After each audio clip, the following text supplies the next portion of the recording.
Chapter 1. The Legend Begins. December 3rd, 1879. A prospecting crew of 12 men left Silver City, heading northeast into the Pinos Altos Range. They were following rumors of a rich silver vein in Deadwater Canyon, a place most locals avoided, but nobody would say exactly why. The crew leader was a man named Samuel Hartford, a veteran prospector from Colorado who'd made and lost 3 fortunes in the mining camps. In his journal, he wrote detailed accounts of everything: the terrain, the weather, the mood of his men. It's because of Samuel Hartford that we know what really happened in Deadwater Canyon. The crew consisted of experienced men: Thomas Red Mackenzie, Patrick O'Sullivan, James Whitmore, Dutch Henry Vogel, Miguel Cervantes, William Cross, Robert Black Bob Johnson, Charles Finch, Edward Yates, Jacob Morrison, Henry Talbot, and Samuel Hartford himself. All of them were hardened frontier men. All of them had survived Indian attacks, mine collapses, and the brutal winters of the high desert. None of that would matter. Deadwater Canyon got its name from the creek that ran through it, a stream that looked clear and fresh, but tasted of minerals and death. The Apache avoided it, saying the water was cursed. The Spanish had tried to establish a mission there in 1798, but it was abandoned within a year. No official records explained why. Hartford's crew reached the canyon on December 4th, just before sunset. In his journal, Hartford wrote, "The canyon is beautiful in a way that makes your skin crawl. The rock walls are red as blood, and they seem to lean inward, like they're trying to close over you. The water in the creek is crystal clear, but nothing grows on its banks. Not a single plant, not even moss." They made camp near the creek, in a natural clearing surrounded by cottonwood trees. As they were setting up their tents, Miguel Cervantes found something that should have made them leave immediately: a wedding dress. Hanging from a cottonwood branch, perfectly white, perfectly preserved, swaying in the wind even though there was no wind. "That's been here a long time," Dutch Henry said, examining the dress. "But it looks brand new. No dust, no tears, no fading from the sun." "We should go," Miguel said. He was from Santa Fe, raised on stories of La Llorona and other spirits. "This place is wrong. Can't you feel it?" But Samuel Hartford was a practical man, a rational man. He'd seen a lot of strange things in the mountains, and he'd learned that most of them had logical explanations. "It's just a dress," he said, "probably left by some pioneer family passing through. We're here for silver, not superstitions." They stayed. That night, as they sat around the campfire, they heard singing. A woman's voice, clear and beautiful, echoing through the canyon. She was singing an old hymn, "Come thou fount of every blessing," but the words were wrong, changed, twisted into something that sounded like a love song and a funeral dirge at the same time. "Come thou fount of every sorrow, come thou stream of liquid fire, bind my wandering heart to thee, seal it for thy burning pyre." The men froze. The singing was coming from deeper in the canyon, where the walls narrowed into a slot canyon barely wide enough for a horse. "Hello there," Hartford called out. "Is someone there? Do you need help?" The singing stopped, and then they saw her.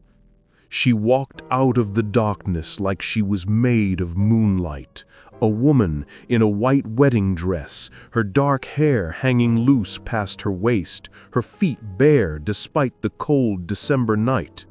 She was beautiful, heartbreakingly beautiful, with pale skin and dark eyes that reflected the firelight. She was smiling. "Gentlemen," she said, her voice soft and sweet, "I've been waiting for you. I've been waiting for so long." Hartford wrote she looked no older than 25, but there was something ancient in her eyes, something that had been waiting and watching and wanting for longer than any human should be able to want anything. "Ma'am," Hartford said, standing, "are you lost? Are you hurt? What are you doing out here alone?" "Alone?" she laughed, and it sounded like breaking glass. "Oh, I'm not alone. I have my husbands, all of them. They're here with me, always with me, forever with me." She gestured behind her toward the slot canyon. In the darkness, they could see lights, dozens of them, small flames flickering like candles, arranged in a pattern they couldn't quite make out. "My name is Catherine Blackwood, and I'm looking for my next husband. One of you 12 will do nicely." Red Mackenzie laughed nervously. "Lady, I think you've been out in the sun too long. Why don't you sit down, have some coffee, and we'll take you back to Silver City in the morning." Catherine's smile widened. "Oh, I can't leave the canyon. This is my home. This is where I was married. This is where I was widowed. This is where I'll be married again, and again, and again." She took a step closer to the fire. "You see, gentlemen, I made a promise, a sacred vow, till death do us part. But death never came, so the parting never came either. And now I'm bound here, bound to love, bound to marry, bound to lose, over and over, forever." Patrick O'Sullivan, an Irishman with a quick temper, stood up. "That's enough crazy talk. Get away from our camp, or what?" Catherine's eyes locked on to his. "Or you'll hurt me. Oh, Patrick, sweet Patrick, you can't hurt me. I'm already hurt. I'm hurt in ways you can't imagine. I'm hurt in ways that would make you beg for death." Patrick froze. His hand went to his gun, but he couldn't draw it. He couldn't move at all. Catherine walked past him, trailing her fingers across his shoulder. Where she touched, his shirt began to smoke. Sound effect, fabric sizzling, Patrick gasping. "But don't worry," she whispered. "Tonight I'm just introducing myself. Tonight I'm just letting you know the rules. Tomorrow the courtship begins, and by the end of the week, one of you will be my husband." And she walked back toward the slot canyon, her white dress glowing in the darkness. "Sweet dreams, gentlemen. Dream of love. Dream of fire. Dream of me." And then she was gone. The 12 men sat in silence, staring at the place where she'd stood. Patrick O'Sullivan's shoulder was burned, a perfect handprint seared through his shirt and into his flesh. It would never heal. Chapter 2. The Courtship of Death. Samuel Hartford wanted to leave immediately, but when they went to saddle their horses, they found them gone. All 12 animals had vanished without a sound, without a trace. Their tracks simply ended at the edge of the clearing, as if the horses had been lifted into the air and carried away. "We walk out," Hartford said. "Silver City is 2 days on foot. We can make it."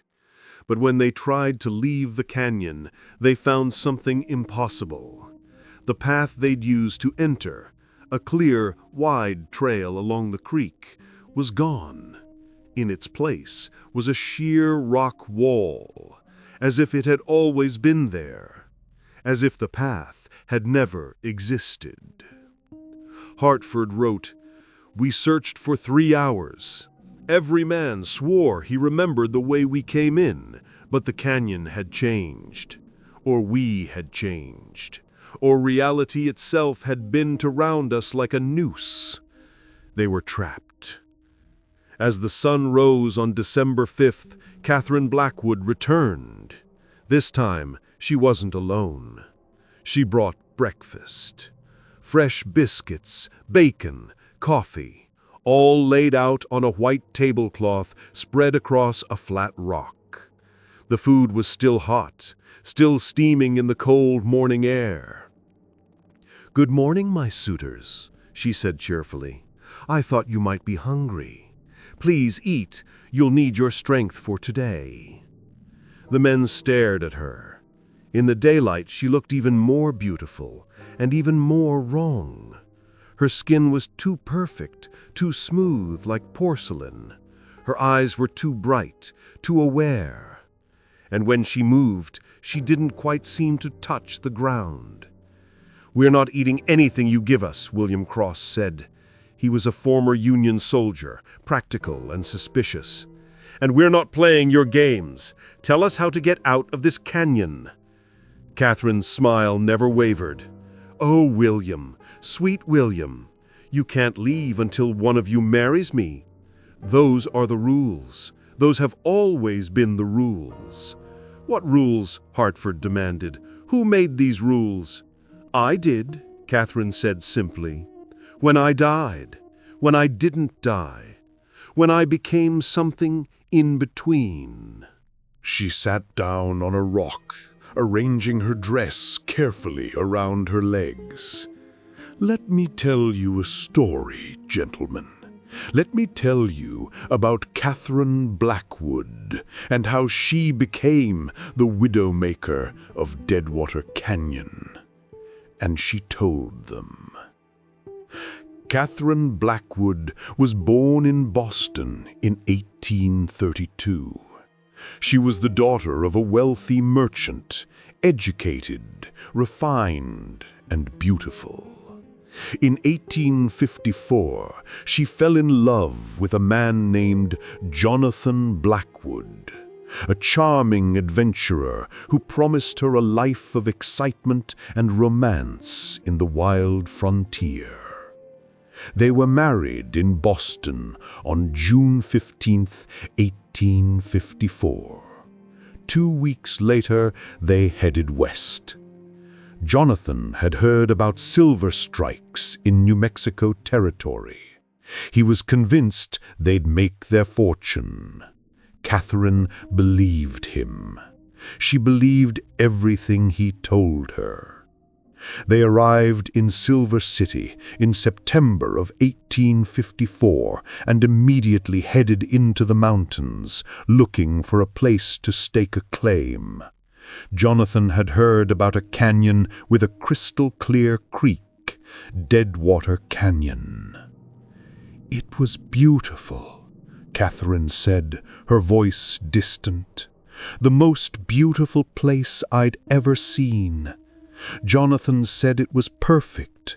He said we'd build a house here, raise a family, grow old together." They set up camp in the same clearing where Hartford's crew now sat. On their first night in the canyon, Jonathan went to scout for silver deposits. He told Catherine to wait by the fire. He'd be back by midnight. He never came back. Catherine waited, She called his name. She searched the canyon with a torch. She found nothing. As dawn broke, she found his hat floating in the creek, and next to it, carved into a rock, were 3 words: "She is mine." Catherine searched for 3 days. No food, no water except from the cursed creek, no sleep, just searching and calling and hoping. On the 3rd day, she found him. He was in the slot canyon, in a natural chamber where the walls opened into a cathedral-like space. He was hanging from a rock formation, his body burned beyond recognition, and around him, carved into every surface of the chamber were the same 3 words, repeated thousands of times: "She is mine, she is mine, she is mine." I died in that moment. My heart stopped. My soul broke. Everything that I was, everything that I could have been, died with Jonathan. But my body didn't die. My body kept breathing, kept moving, kept wanting. And something else moved into the empty space where my soul used to be. Something that had been waiting in this canyon for a very long time. Something that was hungry for love, starving for it, desperate for it. She looked at the 12 men, and her eyes were no longer human. It made me a deal. It would bring Jonathan back. It would let me be with him again. All I had to do was bring it more love, more husbands, more souls to burn with devotion. So I did. I walked back to Silver City. I was beautiful. I was available. I was wealthy. Men courted me.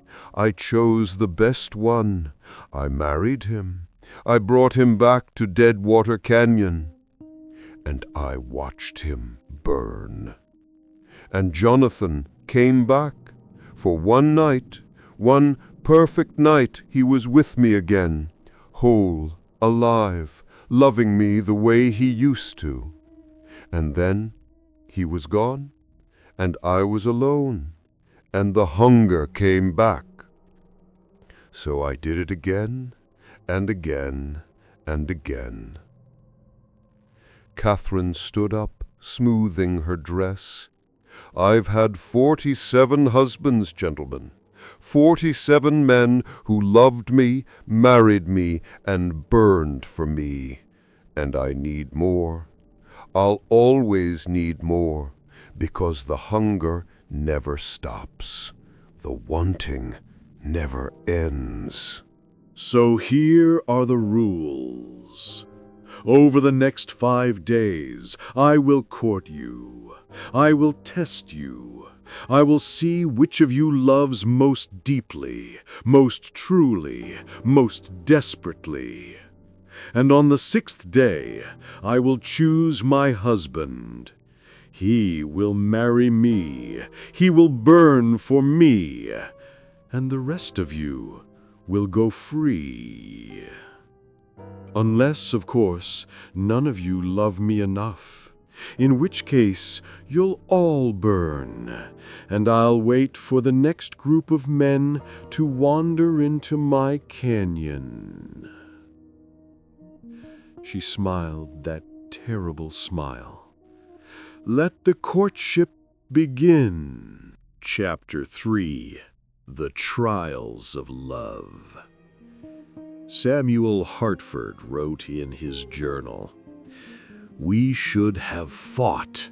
We should have tried to kill her or escape or do something, anything, other than what we did.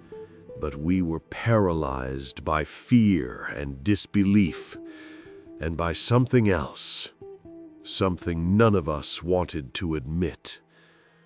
We were curious. We wanted to see what would happen next. Catherine's first trial came that afternoon. She led them deeper into the canyon, to the slot canyon where Jonathan had died. The chamber was exactly as she'd described, a natural cathedral carved by water and time, with walls that soared 50 feet overhead. And covering every inch of those walls were the carved words, "She is mine." In the center of the pool was a pool of water, perfectly circular, perfectly still. It reflected the sky above like a mirror. "The first trial," Catherine said, "is honesty. Look into the water. Tell me what you see. Tell me the truth about who you are and what you've done. The man who can be most honest about his darkness will prove his love is real." One by one, the men approached the pool. Red Mackenzie looked into the water and saw himself killing a man in a bar fight in Denver. He'd claimed self-defense, but the water showed the truth. He'd started the fight. He'd wanted to kill. He'd enjoyed it. Dutch Henry saw himself abandoning his family in St. Louis. He'd told them he was going west to make money, to build a better life. But the truth was, he just wanted to escape. He never intended to come back. James Whitmore saw himself stealing from his business partner, framing an innocent man for the crime, and watching that man hang. Each man confessed. Each man revealed his darkest secret, and Catherine listened to every word, her expression never changing. When it was Samuel Hartford's turn, he looked into the water and saw something that made him fall to his knees. He saw his wife, his real wife back in Colorado, the wife he'd told everyone was dead, the wife he'd abandoned when he found out she was barren, when he realized she couldn't give him the sons he wanted. She was still alive, still waiting, still hoping he'd come back. "I left her," Hartford whispered. "I told her I was going prospecting for a few months. That was 6 years ago. She thinks I'm dead. She mourns me, and I let her, because it was easier than admitting I didn't love her anymore." Catherine knelt beside him. "Thank you for your honesty, Samuel. Your darkness is beautiful." The second trial came the next day. Catherine led them to a grove of dead trees at the far end of the canyon. Hanging from the branches were photographs, dozens of them, tintype photographs in small frames, swaying in the wind. "These are my husbands," Catherine said, "all 47 of them. The second trial is jealousy. Can you accept that you're not my first love? Can you accept that you'll never be my only love? Can you love me knowing that I've loved others before you and will love others after you?" The men looked at the photographs. Each one showed a man in his wedding suit, standing next to Catherine in her white dress. And in every photograph, the man's eyes were wide with terror, even as he smiled for the camera. Patrick O'Sullivan, the hot-tempered Irishman, couldn't take it. "This is sick. You're sick. You're a monster wearing a woman's face." Catherine's smile never wavered. "Yes, Patrick, I am. But does that make me any less worthy of love? Don't monsters deserve love too? Or are we condemned to loneliness simply because we're different?" She walked among the photographs, touching each one gently. "These men loved me, truly loved me. They saw what I was, and they loved me anyway. Can you do the same? Miguel Cervantes spoke up. He was the youngest of the group, barely 25. I can. I've seen monsters before. The Apache warriors who killed my family were monsters. The bandits who burned our village were monsters. But I learned something. Monsters are just people who've been hurt so badly that they broke. You're not evil, Senora. You're broken. And broken things can be loved. Catherine turned to him, and for the first time, her smile looked almost genuine, almost human. Thank you, Miguel. You understand. The third trial came on the fourth day. Catherine led them back to the main camp and presented them with a choice. She had found their horses, all 12 of them, alive and well, tied to trees at the edge of the clearing. The third trial is sacrifice, she said. One of you can leave right now. Take your horse and ride away. You'll be free. But if you leave, the rest will die. All of them, burned alive while you escape. Or you can all stay, continue the courtship, and maybe, just maybe, 11 of you will survive. Choose. The men looked at each other. Hartford wrote, "We all wanted to leave, every single one of us, but none of us wanted to be the man who condemned his companions to death.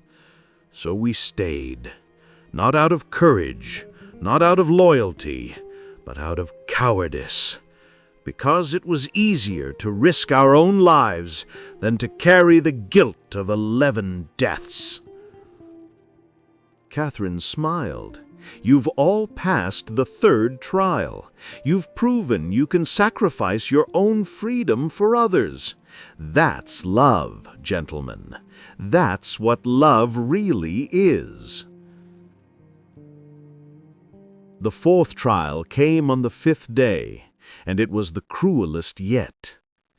Catherine appeared at dawn, carrying a wooden box. Inside were letters, personal letters, written in familiar handwriting. "These are letters from the people you left behind, the people who love you, the people who are waiting for you to come home." She handed each man a letter.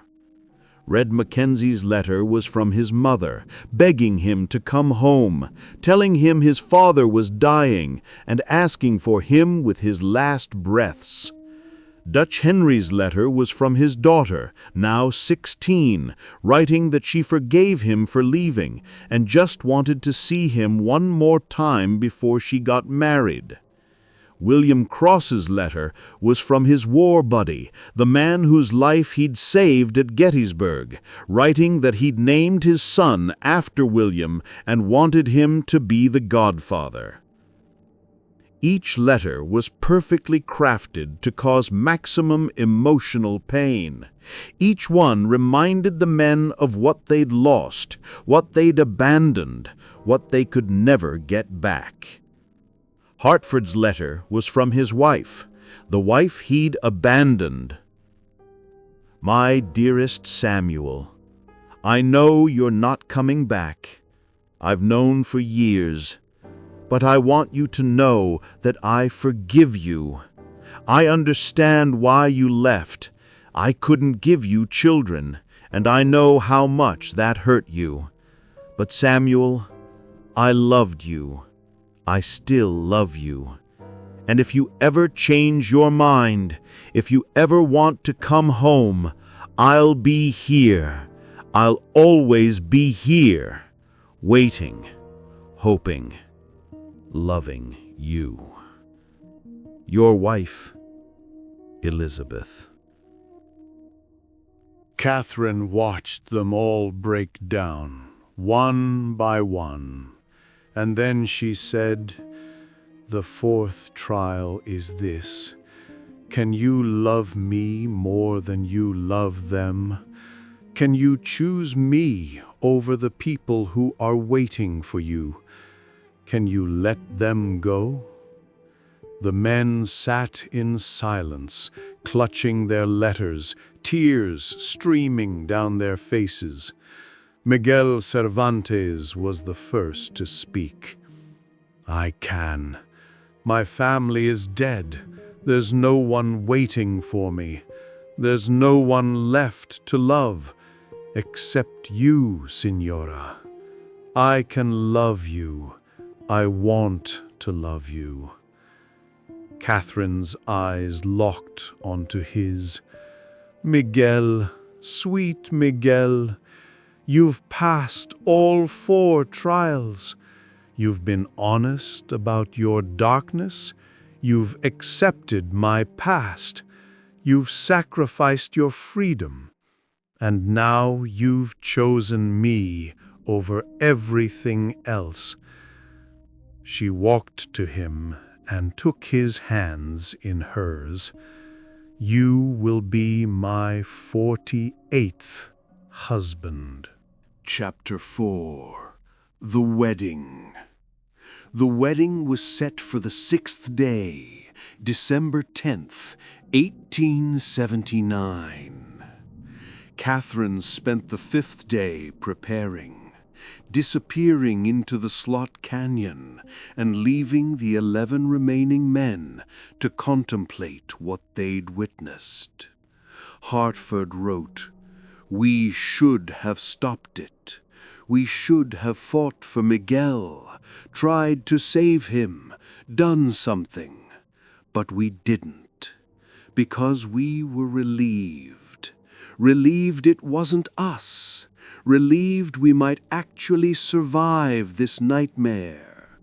And that relief made us complicit in what was about to happen." Miguel Cervantes spent the day in a strange state, not quite happy, not quite terrified, but something in between. He wrote in his own journal, which was found later, "I know what's going to happen to me. I know I'm going to die. But for the first time in years, I feel like I matter, like I'm important to someone, like I'm loved. Even if that love is going to kill me, it's better than the emptiness I've been carrying since my family died." On the morning of December 10th, Catherine returned. She looked more beautiful than ever. Her wedding dress was pristine. Her hair was adorned with wildflowers that shouldn't have been blooming in December, and her eyes were bright with anticipation. "It's time," she said. She led all 12 men to the cathedral chamber in the Slot Canyon. The space had been transformed. Candles, hundreds of them, lined every surface, their flames burning without wax, without smoke, without heat. The carved words on the walls, "She is mine," now glowed with internal light. And standing in the center of the chamber, translucent and flickering like a candle flame, was Jonathan Blackwood. "My first husband, my true love. He's here to witness our union. He's always here, watching, waiting, burning." Jonathan's ghost didn't speak. It just stood there, its eyes hollow, its mouth open in a silent scream. Catherine took Miguel's hand and led him to the center of the chamber. The other 11 men stood in a circle around them, forced to witness what they'd allowed to happen. "Miguel Cervantes," Catherine said, her voice echoing through the chamber, "do you take me as your wife? Do you promise to love me, honor me, and stay with me for as long as you both shall burn?" Miguel looked at her. Then he looked at Jonathan's goose. Then he looked at the 11 men who'd let this happen. And he smiled. "I do," he said. "And I," Catherine said, "take you as my husband. I promise to love you, cherish you, and keep you with me forever, through fire and ash and eternity." She leaned forward and kissed him. Miguel's body ignited, not from the outside, but from within. His eyes lit up first, glowing orange like coals, then his mouth, then his chest. Fire poured out of him, consuming him from the inside out, and he screamed, a sound so full of agony and ecstasy that it didn't sound human anymore. But he didn't fall, he didn't collapse. He stood there, burning, and slowly, impossibly, he began to change. His body became translucent, his flesh turned to flame, his screams turned to singing, the same twisted hymn Catherine had sung on the first night. He was becoming like Jonathan, a ghost, a spirit, a husband bound to Catherine Blackwood forever. The 11 surviving men watched in horror as Miguel Cervantes burned away and became something else, something that would stand in this chamber for eternity, watching as Catherine brought more husbands, more love, more fuel for the endless fire. And then Catherine turned to them. "You're free to go," she said. "The path will open, the horses will return. You can ride back to Silver City and tell them what you saw, or you can keep it secret. It doesn't matter, because you'll never forget. And every night, for the rest of your lives, you'll wonder if you made the right choice, if you should have been the one to marry me, if you should have been the one to burn." The men ran. They ran through the slot canyon, through the main clearing, and found their horses exactly where they'd left them 6 days ago. They mounted and rode without looking back, rode until Deadwater Canyon was miles behind them. But Hartford wrote, "She was right. We never forgot. And every night I dream of that canyon. I dream of Catherine in her white dress.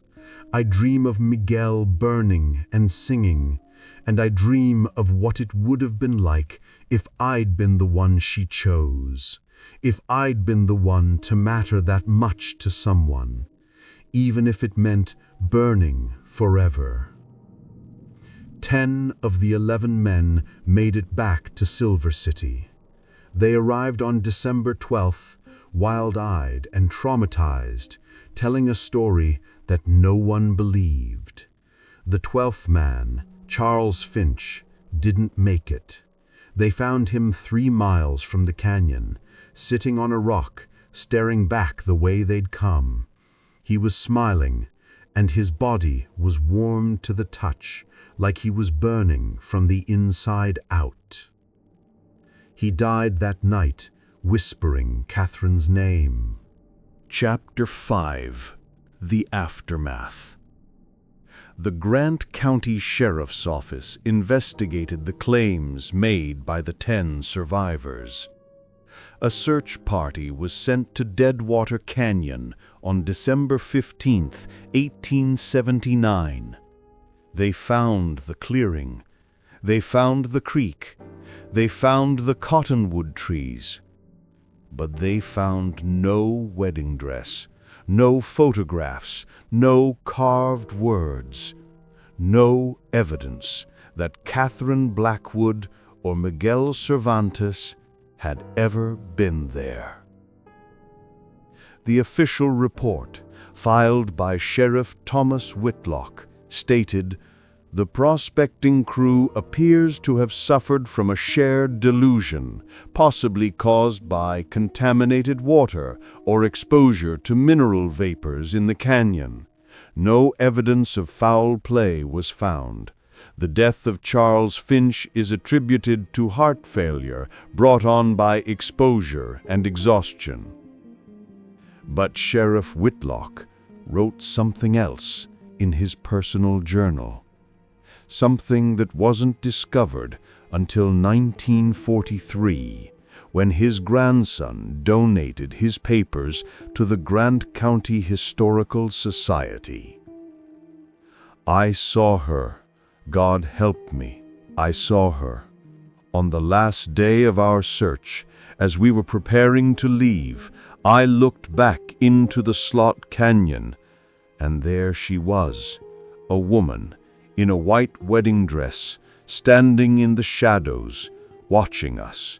She was smiling, and behind her I could see lights, dozens of them, like candles or souls.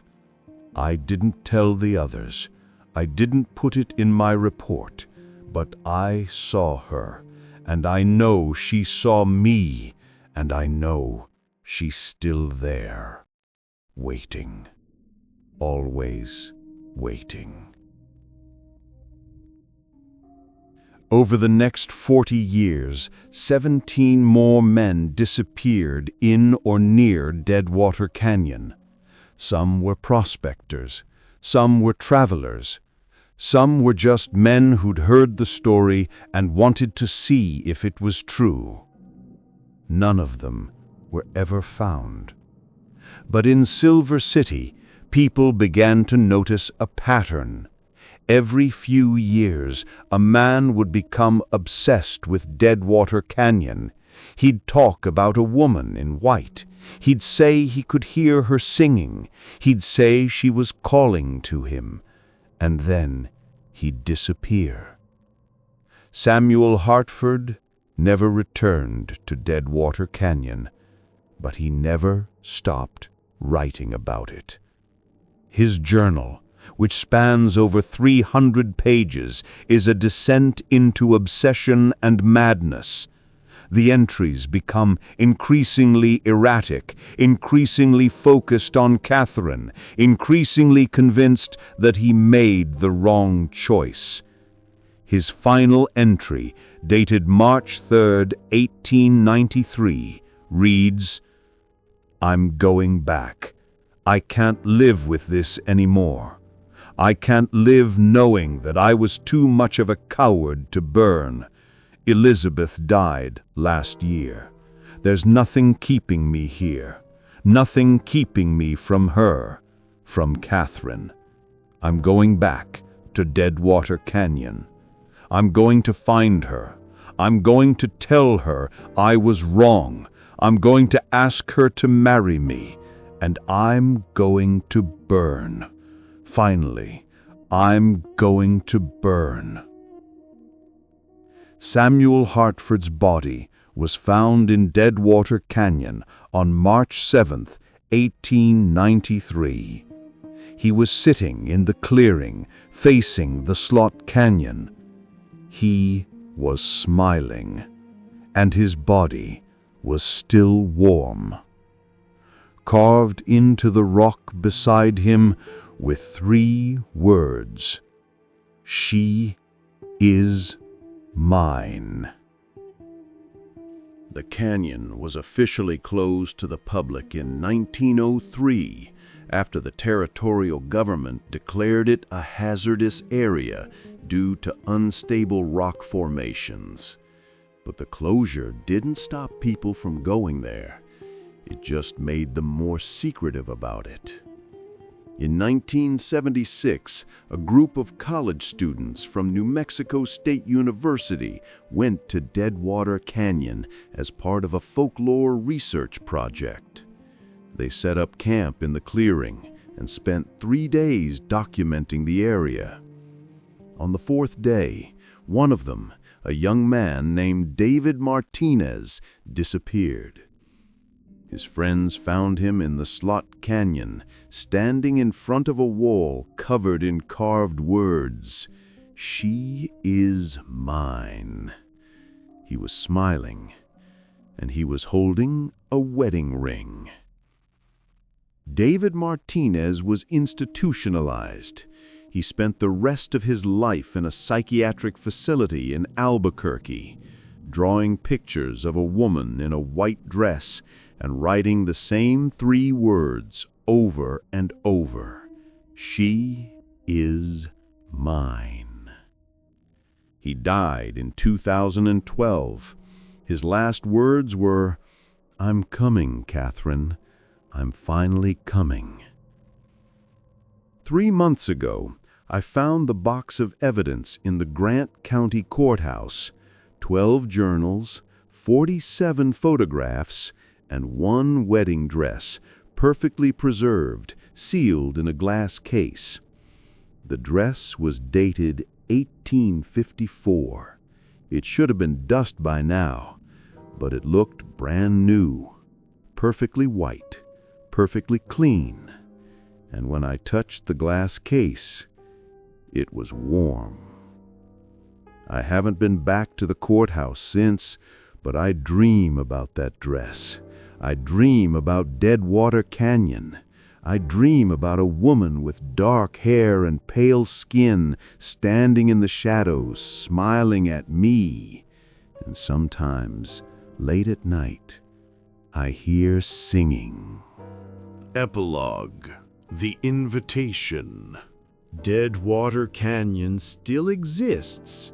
It's not on most maps anymore, but it's there, in the Pinos Altos Range, about 30 miles northeast of Silver City, New Mexico. The path is overgrown. The warning signs are faded. But if you know where to look, you can find it. And if you go there, if you're foolish enough, or curious enough, or lonely enough to go there, you might see her. Catherine Blackwood, still wearing her wedding dress, still waiting for her next husband, still singing her twisted hymns in the darkness. The locals in Silver City don't talk about her anymore, not openly, but if you ask the right questions, if you buy the right old-timers enough drinks, they'll tell you stories. Stories about men who went into the canyon and never came out. Stories about a woman in white who appears to lonely travelers. Stories about love that burns hotter than any fire. And they'll tell you one more thing. They'll tell you that if you hear singing in Deadwater Canyon, you should run. Run as fast as you can. Don't look back. Don't listen to the words. Don't let her see you. Because if she sees you, she'll know. She'll know if you're lonely, if you're broken, if you're looking for something to fill the emptiness inside you. And she'll offer you exactly what you're looking for. Love, forever, burning. This has been Mysteries of the Old West. The journals of Samuel Hartford and the other survivors remain in the Grant County archives, sealed by court order. The wedding dress is still in the evidence room of the Grant County Courthouse, though no one will admit to knowing exactly where. And Catherine Blackwood is still in Deadwater Canyon, still waiting, still singing, still looking for husband number 48. Or is it 49 now? Or 50? How many men have burned for her since Samuel Hartford? How many more will burn before the canyon finally lets her rest? Sleep well, listeners. And if you ever find yourself in the Pinos Altos Range, if you ever hear singing echoing through a canyon, if you ever see a woman in white standing in the shadows, remember, love hurts, and then it burns forever.